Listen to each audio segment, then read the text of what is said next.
All right, here we are on this fine Saturday. Let's get back to the hollowing. So last video we left off with 3 pieces that the sculpture had been split into. This piece, which is where I'm going to pick up, I had hollowed out, but I hadn't really compressed it. So I'm just going to go ahead and do that really quickly. This is a very unusually shaped piece, so I had to be, a little bit careful. There was one area I had accidentally thinned out, and I had to move the clay back around and reinforce the area where I got a little crazy. But for the most part, did a good job on it. So I'm just compressing now. And that's just taking this tool and sort of smashing it into the inside areas to make sure that the clay is nice and tight and compressed, tightly packed against each other, tightly packed against itself, to hopefully have eliminated any air pockets, air bubbles, anything that's going to leave it vulnerable to, cracking in the kiln. And I think I did a pretty good job with that. So that piece has been hollowed out, as you can see straight through. I'm just going to go ahead and put that down to the side, off to the side for now. I had propped this piece up, which is the next piece that has to be hollowed. This piece was already hollowed out, so I'm putting that off to the side. And I'm just going to grab up my needle tool so that I can etch in my guidelines and start hollowing. Hold on one second. All right. So here we are, and I'm probably actually going to split the head too and hollow out inside of there, but I'll wait until I do this part.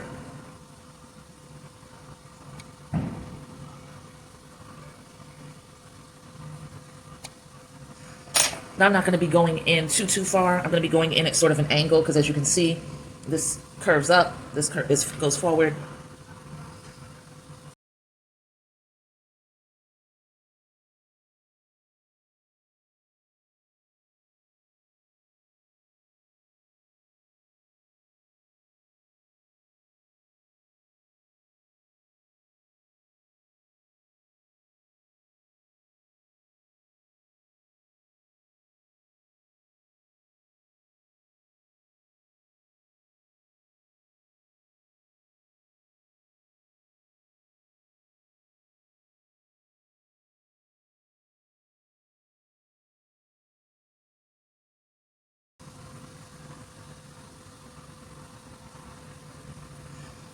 I'm not going to hollow out the arms.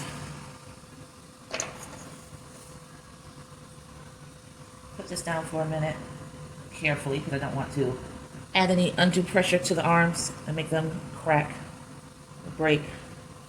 I'm just adding these pieces of crumbled clay from what was hollowed out to the wet towel, adding some moisture and burrito wrapping it again so that it stays nice and pliable.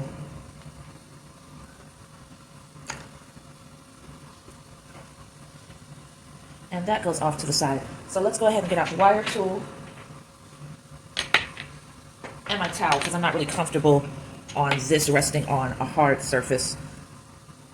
I just want to make sure there's no pressure on the arms. Oh wow, look at what was happening. So look, I didn't realize that I had gone too far in. There's a hump now because that's where the clay thinned out and I didn't even realize that. So I'm going to have to go back in and replace some of that clay. Hold on.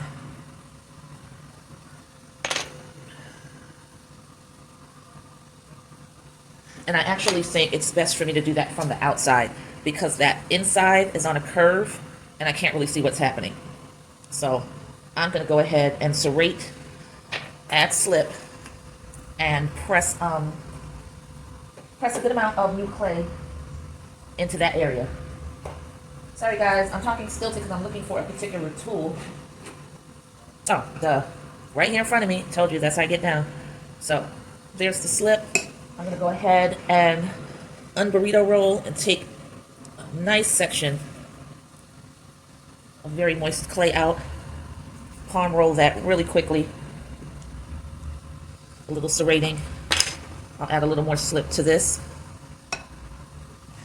Now what I'm going to do is just push my finger on the inside because when I press this clay, I want to be able to feel any give. I'm going to wipe away the excess with my finger. Just put it off to the side. I've got my finger braced right in the area where that hump was.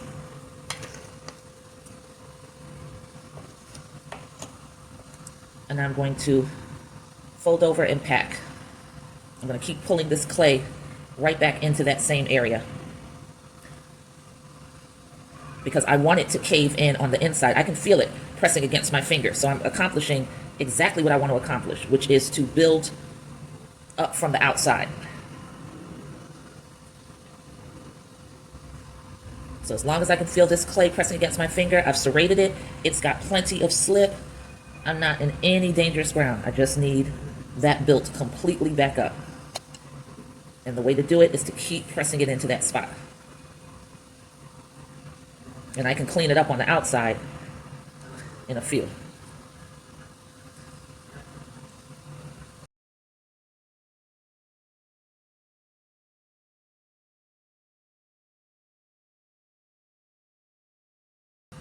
All right, that's in good shape. I think I've done that just fine. Let's go ahead, split the head, get some more hollowing in.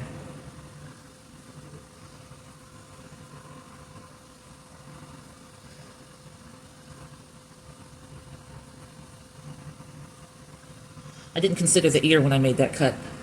It's fine, it's whatever. All right, let's get some of the top heaviness out of this head. Even though it's not in a position for me to worry about it falling off again. I don't know if you guys saw the video where I came back from a break and the head was on the ground. Not on the ground, but on the turntable. It totally disconnected from the shoulders. But don't want that to happen again. And I actually repositioned the head and pushed it forward so that that wouldn't be a worry. Before, the head was like she was leaning back. So I changed that for the integrity of the structure of the piece. But still, why have all this extra clay when you don't need it? It's not necessary.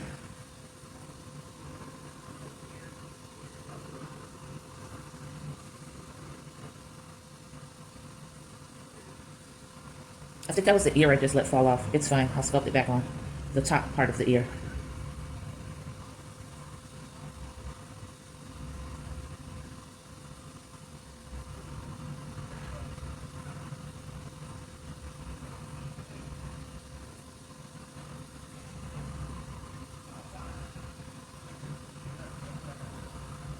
And don't forget to slow down, check your depth every once in a while, because you can get into a little groove and get dig happy and not realize it.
Perfect time to insert some air holes, place for air to escape. once it goes into the kiln, creating the air holes there. Keep it from being obvious, but just provides a lot of ventilation in areas for the steam to escape, hopefully to keep it from exploding in the kiln. I usually forget this step, I'm going to be honest with you. For some reason, I am just not used to adding the pinholes, the air holes, but I'm trying to get better at it as I go along. All right, so let's go ahead and shake off the crumbles. This table's getting a little raunchy.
Don't know when my camera cut off, but it cut off. I may be running out of memory, and I'm just about due for a break.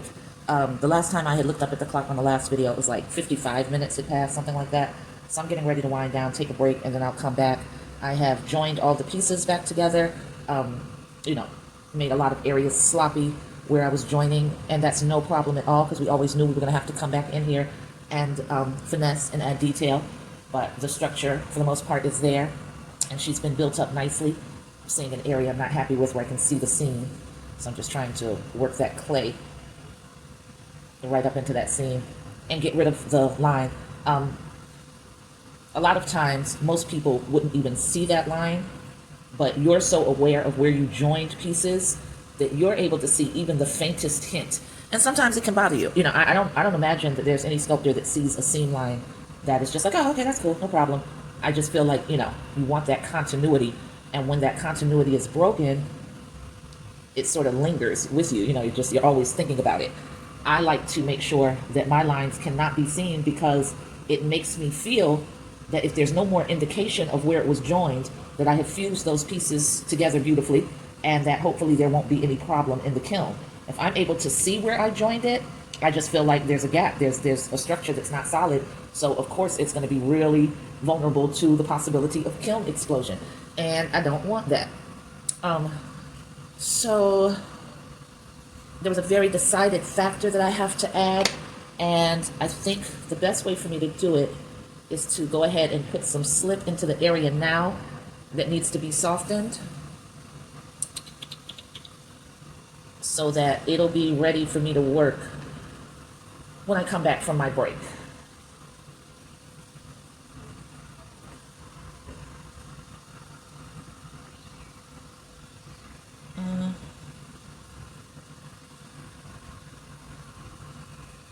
This is me trying to plan ahead as much as I'm capable of. I told you that's not my strong point.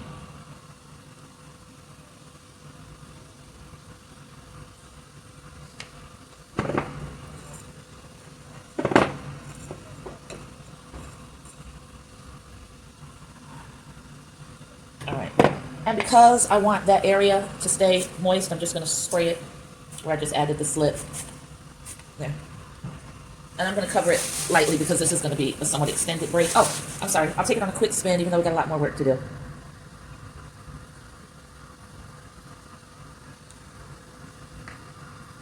And we're nearing completion on what I've been loosely calling Home at Last.